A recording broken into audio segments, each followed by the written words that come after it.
Salut, moi c'est Guillaume, ton hôte. Je suis gay et j'ai été très longtemps sexuellement bloqué. Ce podcast, c'est comme un guide. Chaque épisode t'aide à sortir du non-dit, à entendre tes désirs et donne des conseils pratiques pour ta vie sexuelle ou amoureuse. J'essaie de vivre de ce podcast, alors si tu aimes mon contenu, fais un don.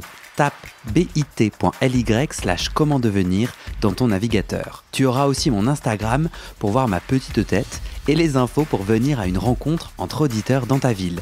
Allez, place à ton épisode, bonne écoute. Coucou toi, mon cher auditeur et mes rares auditrices. Est-ce que tu peux m'aider à choisir les sujets des prochains épisodes ? Je t'ai mis 20 sujets d'épisodes pas encore traités sur le podcast et toi tu vas les noter de 0 à 5 étoiles selon ton intérêt. Et ça m'aidera à savoir où mettre la priorité. Je t'ai mis tout ça dans un joli formulaire. Ça te prend moins d'1 minute et j'ai ajouté une surprise à la fin du formulaire. Ouh, suspense, mystère. Où que j'ai envie d'aller sur ce formulaire.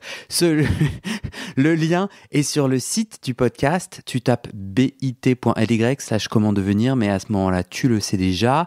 BIT, c'est B comme bit, pas P comme pastèque. Tu as quelques jours pour voter. Ensuite, je ferme le formulaire. C'est maintenant ou jamais. Place à ton épisode.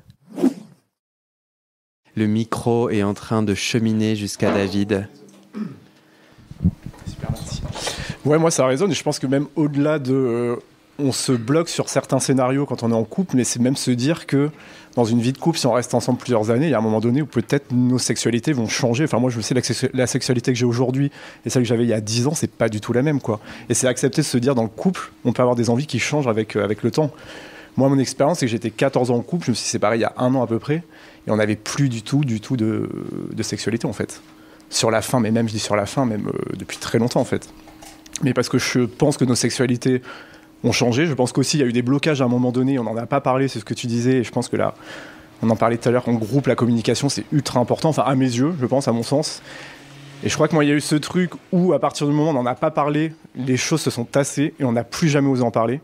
Et même, je pense qu'on a créé une sorte de tabou autour de notre sexualité qui a fait que c'était terminé. On n'a jamais relancé. Et je pense qu'on n'aurait pas réussi finalement. Ou alors, il aurait fallu vraiment forcer. Et moi, en comparaison, vous disiez, il y a une espèce de stress d'en parler. Moi, vraiment, en comparaison, je pense que le fait d'aborder notre sexualité à la fin de notre relation, c'était aussi compliqué d'aborder le fait que j'avais envie de le quitter. Et vraiment, je mets ça sur le même... j'avais la même flip, en fait. Ah. Tu sais d'où vient ce tabou ? Comment il s'installe dans nos intimes ? Je pense que c'est dur à dire, en fait. Ça dépend de la relation, ça dépend du couple. Je pense qu'il n'y a pas de généralité, mais... non, excuse-moi. Nous, sur mon expérience, en fait... si vraiment je fais un peu le parcours de notre relation, il y a un moment donné, peut-être sur le début, où il a évoqué le fait d'ouvrir le couple. Et moi, j'étais clairement pas prêt. C'était ma relation. J'avais 20 ans, il avait 13 ans de plus. Donc, on n'était pas en plus sur les mêmes schémas de vie. On n'avait peut-être plus les mêmes attentes. Pas les mêmes attentes. Lui n'avait plus les mêmes attentes. Moi, je découvrais mes attentes, on va dire. Et ça a fait qu'à ce moment-là, moi, je me suis bloqué. Quand il a parlé d'ouvrir le couple, j'ai dit, mais non, hors de question. Enfin, moi, c'est ma première relation. Je suis pas prêt. Et avec le temps, ouais, on a bloqué notre sexualité parce que les choses ont fait qu'on n'a plus de sexualité, on n'en a pas parlé. Et avec le temps, où c'est moi qui, peut-être à un moment donné, décidé d'ouvrir le couple, alors que lui, finalement, il avait cheminé, il en avait peut-être plus envie. Enfin, je pense qu'on n'a pas été raccord, en fait. On n'a juste pas été raccord. Alors, est-ce qu'il y a eu la différence d'âge qui a fait, je pense, ça a peut-être joué à un moment donné aussi. Nos expériences n'étaient pas les mêmes, donc peut-être que ça a joué. Mais ouais, je pensais ça, on n'était pas... Nos cheminements ne sont pas faits, nos routes ne sont pas croisées. La route sexuelle, en tout cas, c'est pas croisée, sont pas croisées au bon moment, ouais. Et aujourd'hui, t'es en relation ou pas ? Non. T'aurais envie un jour de... Oui, sûrement. Après, ça fait que 1 an. Après 14 ans de vie de couple. En fait, ma question, c'est... célibataire, donc je suis en phase de découverte de ma sexualité aussi. Ouais. Donc, à savoir, je pense par contre que j'ai l'expérience maintenant et de me dire, aujourd'hui, si je me remets avec quelqu'un, j'en parlerai direct. En fait. Et la communication que j'ai pas eue après 14 ans de relation, j'ai pas envie de reproduire ça. Et si je rencontre quelqu'un avec qui ça fonctionne et avec qui je peux me projeter, j'ai envie de parler de ça directement. Et après, je vais te donner on va discuter, Denis. Tu lui dis quoi ? C'est-à-dire, j'ai envie d'en parler, ça veut dire quoi pour toi ? Peut-être évoquer ça, déjà parler de mon expérience de couple. Je crois que ça a été évoqué aussi, mais moi, je suis un peu comme vous. Il y en a plusieurs personnes ont parlé de ça, mais moi, j'ai besoin d'être stimulé beaucoup. Et donc au bout d'un moment, si on me stimule pas, j'ai plus envie aussi. Ça veut dire quoi, être stimulé? Il me faut du changement, il me faut qu'on me propose des choses. Si on n'entretient pas des expériences, des échanges, en fait, moi, ça me lasse et j'ai plus envie, en fait. Et donc je pense que ça, c'est quelque chose dont j'ai envie de parler si je rencontre quelqu'un et que j'ai envie d'aller plus loin. Peut-être aussi, dès le début, ça peut être compliqué quand on rencontre quelqu'un, mais de se dire, moi j'ai vécu ça, et peut-être que là on attaque, peut-être que dans 3 ans, 4 ans, j'aurai envie d'ouvrir le couple, parce que je fonctionne comme ça, et c'est possible. C'est dur en fait de parler avec quelqu'un qu'on connaît pas directement, et quand on se projette avec cette personne, on n'a pas envie de la faire souffrir, et on n'a peut-être pas envie de la perdre en disant, si on aborde le sujet du couple libre dès maintenant, ça va foirer le truc, mais peut-être que c'est important aussi en fait. C'est vachement chouette, super lien pour toi et moi, Denis. Exprimer ses besoins, c'est ce que tu dis en fait, David. Tu en penses quoi, Denis, tout ça? Tu veux que je te pose une question spécifique ou tu as envie de dire des trucs? Alors, dit comme ça, en fait, chaque cas est un peu particulier. Ouais. Beaucoup de circonstances se ressemblent. Mais il me semble que chaque témoignage qu'on a eu présente des spécificités. Tu veux en prendre un au pif? Au pif? Non, un de deux. J'ai des questions à poser déjà. On va commencer par David peut-être. Sur le témoignage que tu as partagé, tu as dit vous n'étiez pas au même niveau de l'évolution de vos envies dans votre sexualité, et lorsqu'il t'a notamment proposé d'ouvrir le couple, suite à ça, il y a eu la perte du désir. Est-ce que tu pourrais plus détailler la phase, enfin l'expérience que tu as vécue lorsqu'il t'a demandé d'ouvrir le couple, ce que tu as pu toi ressentir, ce que tu as pu penser à ce moment-là, et ce qui a conduit progressivement du coup à l'extinction du désir? Ouais, c'est une bonne question. Je crois que je me suis jamais posé la question finalement. Et s'il y a eu un lien avec la perte de sexualité, mais ouais, possiblement. J'ai pas la réponse là, mais si j'imagine, peut-être que je me suis dit, attends, s'il propose d'ouvrir le couple, c'est peut-être que moi je réponds pas à ses attentes. Il y a peut-être de ça. Je sais pas. Vraiment, je peux pas te dire là, ouais, c'est ce qui s'est passé parce que j'ai pas le souvenir. Mais à mon avis, oui, il y a eu ça, je pense. Je me suis peut-être remis en question moi, du coup. C'est la perte du désir. Il y a 2 formes de perte du désir, primaire ou secondaire. C'est-à-dire soit la perte du désir est un phénomène qui apparaît, soit elle est consécutive à quelque chose. Et par exemple, si on prend des échantillons, un exemple un peu lambda, une personne qui a peut-être des problèmes d'érection va avoir tendance à inhiber son désir, parce que si le désir est un problème, parce que ça le confronte à une situation compliquée, il va se dire, ça sert à quoi d'avoir envie si je passe un mauvais moment? Et si la sexualité effectivement prend une tournure par moments un peu traumatisante, ou alors blessante, ça peut suffire, effectivement, si elle est associée à quelque chose de difficile, de négatif, eh bien pourquoi avoir envie si c'est pour te faire mal? Ouais, je pense que ça a déclenché quelque chose, effectivement. Enfin, ouais, très certainement. Je pense que tu as des questionnements à partir du moment où tu es dans un couple où toi, tu vois pas l'utilité d'ouvrir le couple, mais que l'autre y songe. Oui, je pense que tu te remets en question. Je peux pas le confirmer, mais à mon avis, tu te dis, mais attends, si moi je suis bien là et que j'attends pas plus, pourquoi lui il veut plus? C'est parce que le problème vient de moi, très certainement. Et peut-être que j'ai fait un blocage à partir de ce moment-là. Et... Je dirais pas qu'il vient de toi, parce qu'un couple, c'est toujours 2 personnes. C'est, à mon avis, effectivement une question d'échange et de communication, parce que, comme tu l'as dit aussi, après, l'échange s'est cristallisé. C'est-à-dire que c'est devenu un éléphant au milieu de la pièce. On tournait autour pendant 7 ans ou 14 ans, t'as dit? Et du coup, l'éléphant est là, il fait partie de la maison, mais on le regarde pas. Et justement, ça va accentuer l'inhibition du désir, et surtout, ça va créer ce tabou, cette peur, qui au début était une toute petite poussière, et qui au final vient prendre toute la place dans le couple. Ça m'amène à un des points qu'on a discuté ensemble, Denis, qui est un peu la clé et le truc tout bête mais essentiel à faire, qui est état des lieux de mes besoins. En fait, ma capacité à prendre un temps, en fait, ça a l'air un peu bébête, mais il faut vraiment l'institutionnaliser. En fait, il faut prendre un temps pour se dire, attends, là, pendant 30 minutes, je prends un papier, un crayon, ou en tout cas, je prends un espace mental pour me dire, qu'est-ce qui se passe dans ma sexualité ? Et comment ça va ? avant, après, de peut-être réfléchir à quels sont mes besoins. Après, chacun réfléchit différemment, mais j'ai l'impression que de tout ce que... Et Denis bouge le nez en disant « je suis pas d'accord », mais moi, ce que j'ai compris, c'est tous les partages, là, c'est des personnes qui... J'ai quand même entendu, faut commencer par mettre des mots sur « ça me va pas ». Pour mettre des mots sur « ça me va pas », il faut conscientiser ce qui se passe. Et si ça me va pas, c'est donc qu'il y a un besoin qui n'est pas nourri. Mais tu n'es pas d'accord, Denis? Alors, je suis d'accord sur certains points, mais là, dans le cas de David, en l'occurrence, c'était pas totalement, à mon sens, le fond, dans la mesure où, là, on était plutôt sur une inhibition du désir qui était consécutive à une situation. Ah non, je répondais pas à David, moi. Ah oui, d'accord. Je faisais un peu un récap de, en fait, tous ces différents témoignages. La première chose, c'est de se demander comment ça se passe pour moi. Parce que moi, ce que j'ai entendu, c'est état des lieux, ok, c'est quoi mes besoins? Et la troisième, on n'a pas arrêté de parler de communication.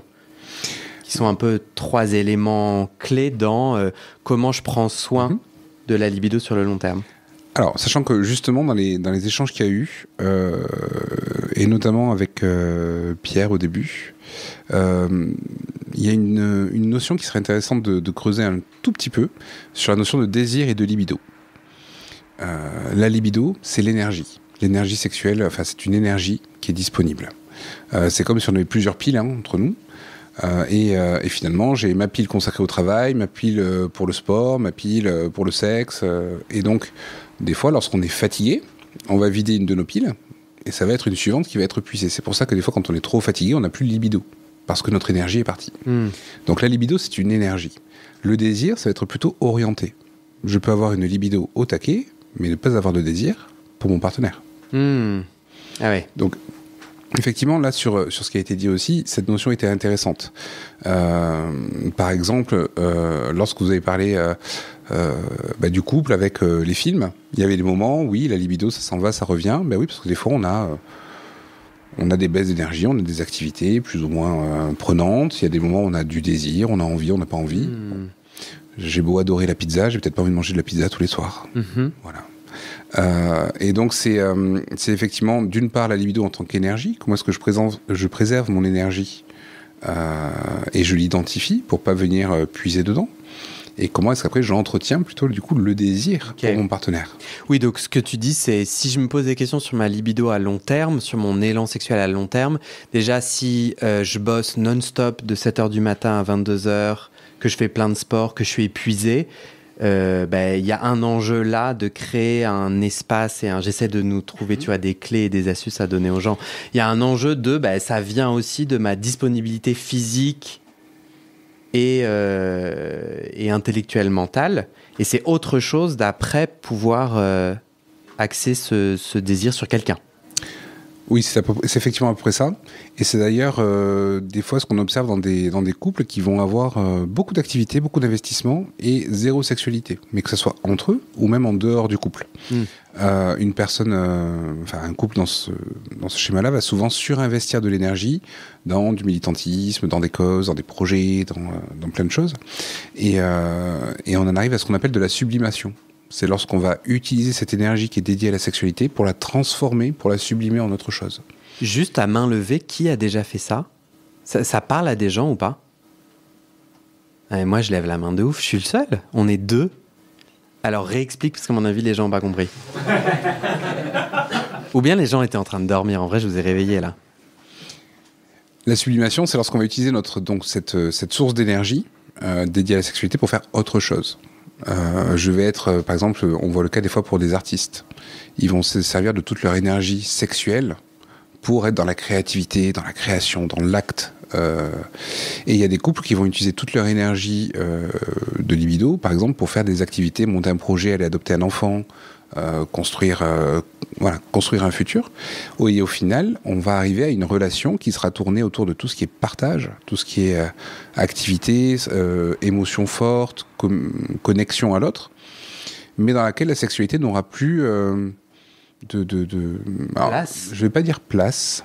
C'est un peu un choix, en fait, aussi, ce que tu... Oui, mais place, ça veut dire s'il n'y a plus de place, c'est que c'est trop pris. C'est de facto.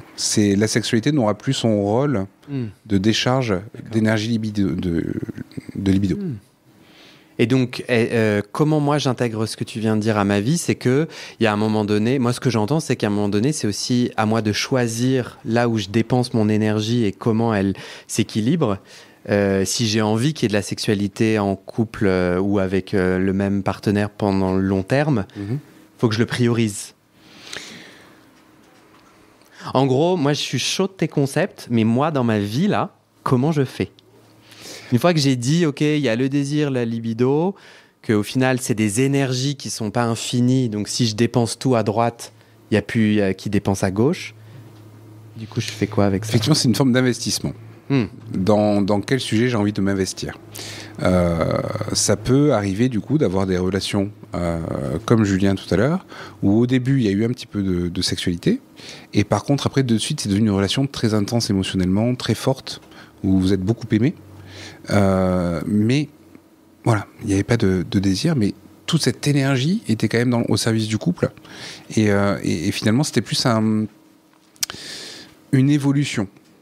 Il y a un amour, l'amour a plusieurs formes.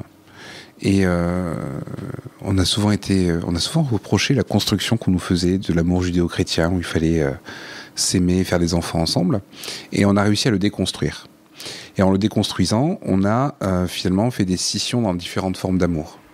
On va avoir du désir pour des personnes qu'on n'aime pas, et on va se dire, c'est ok, je peux me faire plaisir, je prends du plaisir avec des inconnus, il n'y a pas d'enjeu, parce qu'on a déconstruit cette culture du sexe dans un cadre amoureux, etc.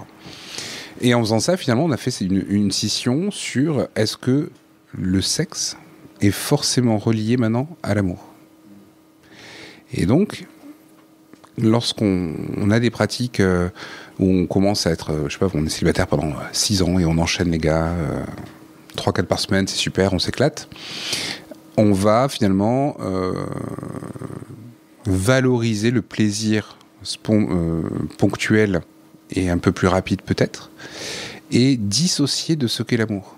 En disant, le sexe, je peux l'avoir avec n'importe qui, par contre l'amour, je veux le grand amour. Et finalement, on va aller chercher dans ce grand amour, des fois, des caractéristiques qui ne seront pas celles de nos partenaires sexuels. Donc, là, on en revient à ce que tu disais sur quelles sont mes envies sexuelles en réalité. Qu'est-ce que j'aime dans le sexe ? Et quel serait Alors, si on est en couple, c'est est-ce que le partenaire que j'ai choisi, est-ce qu'il a sa place dans mes envies ? Est-ce qu'il peut prendre un rôle dans ce que j'aime ? Oui, David parlait de sa sexualité, mais moi je le rejoins, la mienne aussi, évolue au fil du temps. Et donc, peut-être au début, mon partenaire correspond à un désir, un fantasme, et que ça évolue. J'entends aussi dans ce que tu dis, c'est moi, je mets de la conscience sur ce que je veux, là, en ce moment. Et peut-être je peux choisir, et là c'est Pierre, je crois, qui disait on chill, on se fout la paix, que en fait je peux aimer quelqu'un, et j'ai un couple qui m'a fait ce témoignage-là, ils ont plus de rapport sexuel, mais ça leur va bien. Enfin, je peux choisir un peu la structure que je veux. Donc 1, est-ce que je veux de la sexualité ? 2, je veux laquelle ? 3, est-ce que mon partenaire régulier correspond et a le désir et a lui aussi envie, parce qu'il a son consentement ? Et 4, je ne sais pas quel est le 4. 4, c'est je fais quoi avec tout ça en fait ? C'est quoi mes priorités ? C'est quoi, Exactement. Le 4, c'est quelle est la priorité ? Est-ce que même si aujourd'hui mon partenaire n'aurait pas potentiellement sa place, est-ce que j'ai envie de l'en faire une ou pas ? Et donc, est-ce que je vais à l'encontre de mon angoisse de lui parler ? Parce que Pierre en a parlé, mais j'ai un auditeur qui m'a envoyé un message en me disant j'aime mon mec de ouf, ça fait je sais pas combien d'années qu'on est ensemble, mais l'idée de lui parler de ma sexualité ou de notre sexualité, il a dit quoi ? Attends, je l'ai noté. C'est pire que parler à 1000 personnes dans un stade. Clairement, cette personne n'est pas Beyoncé. Mais j'ai trouvé ça vachement intéressant, parce qu'en fait, si je dis non, cette personne, je la désire, oui, la sexualité est une de mes priorités, et oui, on a des liens, enfin, on peut faire du sexe ensemble, on a des désirs, Ça va me demander de me développer personnellement dans ma capacité à communiquer ou aller à l'encontre de mon angoisse de lui parler. Alors avant de lui parler, il faut d'abord bien répondre à la question numéro 4 qu'on a évoquée, c'est est-ce que déjà il y prend place? Question numéro 3. Ouais. Oui, donc dans ce cas-là, je peux aller lui en parler. On va voir si on peut lui en parler en tout cas. Ouais. Et 4, est-ce que s'il n'a pas sa place, est-ce que je veux lui en laisser une? Ça, c'est quand même un gros point. Je prends un exemple d'une personne, par exemple le BDSM. On en a parlé tout à l'heure un tout petit peu. Une personne qui aime le BDSM... On en a parlé hors micro. Ah oui, pardon, excuse-moi. Non, mais là, hors micro. Car avant qu'on enregistre, il se passe plein de choses. Voilà, vas-y. Et donc, le thème était BDSM. Et donc, on peut aimer le BDSM avec des partenaires ponctuels, et par contre, ne pas être en mesure de le vivre avec son partenaire amoureux. Donc là, est-ce que j'ai envie de créer une place à mon partenaire amoureux dans cette envie-là? Ou est-ce que c'est à côté? Et quelles seront les solutions à ce moment-là? Et donc la communication va se faire à ce moment-là. Est-ce que je veux lui créer une place? Est-ce que je veux pas lui créer une place? Ou est-ce qu'il a de facto une place potentielle? Et donc le teneur de la discussion ne sera pas la même. C'est la fin de cette première partie. David, tu levais la main. Oui, juste pour rebondir, je trouve ça... Non, tu n'as pas le droit. Tu n'as pas le droit. Tu crées un comment on dit en français, un cliffhanger, un truc de la côte qui tombe. Tu crées un désir pour l'auditeur d'écouter le prochain épisode, car tu vas avoir des choses intéressantes à dire. Ouais. Si je m'en souviens. Mais oui, tu t'en souviendras. On fait une pause. On profite des délicieux gâteaux qui sont toujours là. On m'a dit du plus grand bien de la galette des rois, alors que je n'aime pas ça. Cliquetis, cliqueta. Et pipi, clope. 5-10 minutes.